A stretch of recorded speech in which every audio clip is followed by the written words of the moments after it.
Hi, I'm Professor Jimmy, and welcome to the video series of Critical Thinking in the Age of Social Media.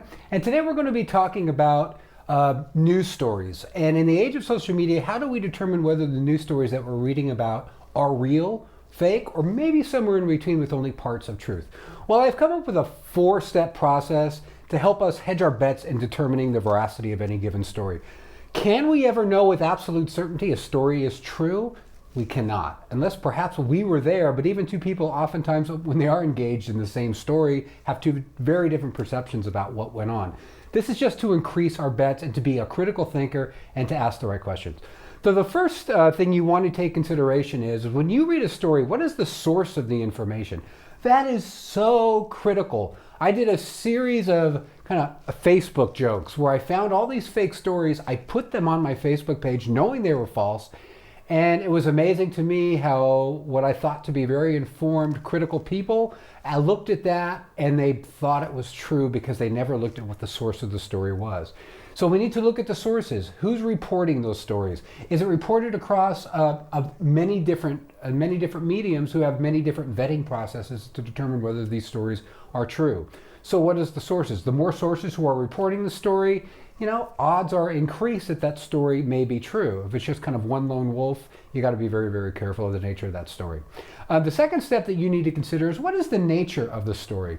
I like to think that those stories where there's money and power involved have the highest probability of them being fake stories or having a lot of false elements to it, because I am what's called a green theorist. I think if you ever want to know the motive behind something, just look for the green, the money, and you usually can find out why something would be motivated to be fake as a news story. And power. So certainly political stories have a higher probability of being fake or partly fake at the very least.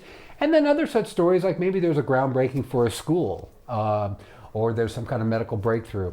There's perhaps those types of stories are not going to be as prone to having falsities in them as those involving money and power. The third thing we need to be aware of is ulterior motives. Asking the question, okay, could this story be true? I just recently read a story, I believe it was on Yahoo or one of the news sites, about a self-driving car killing a woman crossing the street. Now, I read that story and most people would think, oh, that's a shame, terrible that happened. I read that story and go, I wonder if it really happened. So I'm asking the ulterior motives. Now, I don't know a lot of details about the self-automated driving car world, but I do know that there is competition right now, and perhaps there was a competing self-automated car manufacturer that wanted to make this particular car manufacturer look bad. I don't know, couldn't tell you, but at least we need to ask the questions of what possibly could be an ulterior motive that would be behind maybe a kind of a nefarious motive by which to create a story that might make something look bad or sell their product or whatever it might be. So ask the question, what could be the ulterior motive? The final area that you really need to look at when looking at stories is details. How much details are provided in the story? Is it vague? Or is it very thorough? So in this particular story about the woman in Tempe, Arizona getting run over, it listed this corner in which it happened, the time of day it happened. They had a video of it happen. They gave the woman's name, and because I had a son that graduated from Arizona State in Tempe, I'm pretty familiar with the city, and all those details did tend to check out.